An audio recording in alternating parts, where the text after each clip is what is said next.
Daniel Coste. Est-ce que justement vous pourriez introduire le sujet et nous dire pourquoi il est utile aujourd'hui de s'intéresser à ces questions de plurilinguisme, de pluriculturalité? Merci Gaï. Bonjour à toutes et à tous. Ce que je voudrais faire peut-être en ouverture, disons, de la table ronde, et avant que mes collègues interviennent de façon peut-être plus ciblée sur un certain nombre de points concernant le bilinguisme et les rapports entre langue des familles et puis l'école, c'est essayer de montrer en quoi ce qui nous réunit ici comme une évidence n'est pas nécessairement partagé, disons, par les représentations générales et par le grand public. Il me semble que la tendance est à considérer qu'on a une sorte de clivage, une sorte en tout cas de binarisme entre le monolingue d'un côté et puis le bilingue ou le plurilingue de l'autre. Et puis en particulier, s'agissant des familles, on aurait des familles qui seraient des familles monolingues où les enfants seraient élevés dans un contexte monolingue, et puis à côté des familles où il y a une pluralité de langues. Je crois que aujourd'hui, c'est probablement une vision que nous devons essayer de dépasser et de faire en sorte que dans les représentations collectives, ce type de représentation binaire soit assez fortement remise en cause. Alors, ce que je voudrais simplement vous proposer, c'est de refaire un parcours qui est le parcours d'un enfant, disons, quel qu'il soit aujourd'hui, dans son environnement, au sens un petit peu large du terme. Alors, bien sûr, il y a la famille. Et on peut considérer, j'y reviendrai tout à l'heure, qu'il y a des familles pour lesquelles, par exemple, aujourd'hui en France, le français est la seule langue d'usage, et puis d'autres pour lesquelles il y a une pluralité de langues familiales, deux langues en tout cas dans les usages familiaux. Bon. Mais dès que l'enfant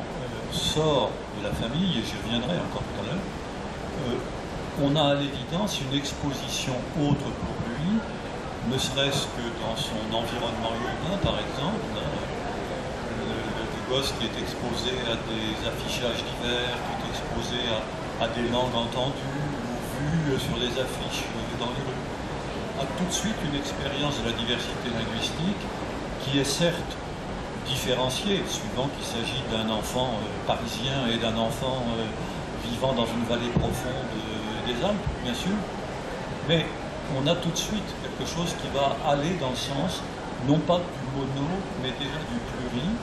même à l'intérieur d'une seule langue, dans la diversité des pratiques qui vont être proposées. L'enfant circule aussi dans un groupe de pairs, disons dans un groupe de copains, copines, etc., indépendamment même de l'école et hors de l'école. Il est clair aussi que dans ce microcosme, dans cette communauté particulière,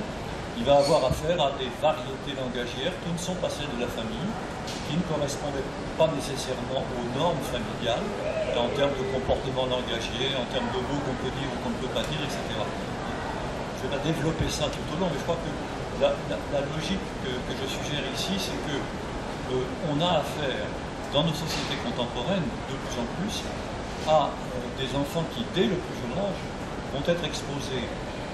pas simplement dans le cadre familial s'il s'agit d'une famille plurilingue, mais aussi du fait des médias extérieurs, du fait des groupes de pairs,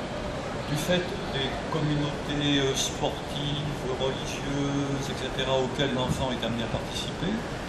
à chaque fois à des pratiques langagières qui, dans certains cas, sont de langues différentes,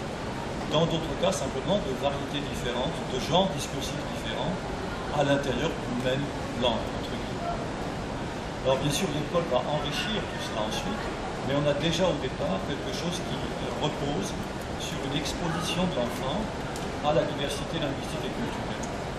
Alors, cette exposition, ce n'est pas simplement une exposition, mais c'est une capacité souvent à passer justement d'un microcosme langagier à un autre microcosme langagier, en sachant pertinemment que les règles du jeu ne sont pas tout à fait les mêmes, qu'il peut y avoir des tolérances dans un cas qui ne sont pas des tolérances dans d'autres, etc., etc. Je reviens sur la famille. Ce qui caractérise la famille, me semble-t-il, aujourd'hui, même dans les familles dites monolingues, c'est qu'elles sont de toute évidence exposées par les médias, par la pénétration de l'école, par les réseaux, par les technologies différentes que les enfants s'approprient très tôt, à une pluralité effective. Je crois que les familles monolingues, disons, ça n'existe plus dans la plupart, en tout cas, de nos environnements urbains, et plus largement sans doute avec les technologies. Donc on est dans un univers, disons, langagier et culturel, où très tôt se développe ce qu'on a appelé, ce qui sera repris, je crois, ici aussi, une compétence plurilingue, une compétence pluriculturelle chez les enfants, c'est-à-dire quelque chose qui n'est pas à l'évidence de la polyglossie, qui n'est pas une capacité à se débrouiller dans tout un tas de variétés linguistiques ou dans tout un tas de langues,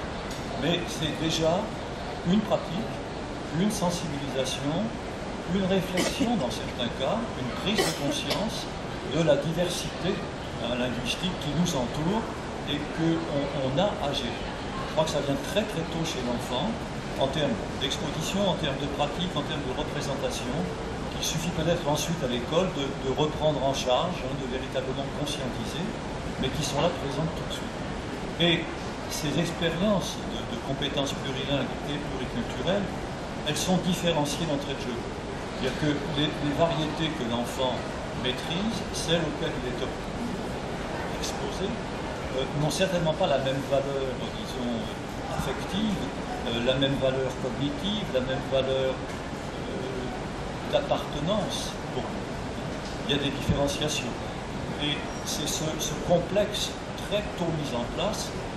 sur lequel on va avoir à s'interroger ensuite, en faisant sans doute un cas particulier, parce qu'il a son importance singulière, des familles qui sont des familles plurilingues, disons, au départ,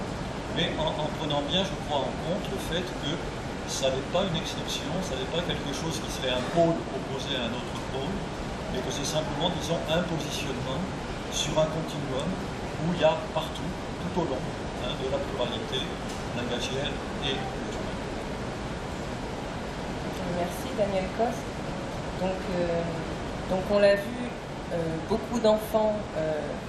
dès leur plus jeune âge, sont exposés à la pluralité des langues et donc des cultures, ce qui représente un potentiel pour leur éducation.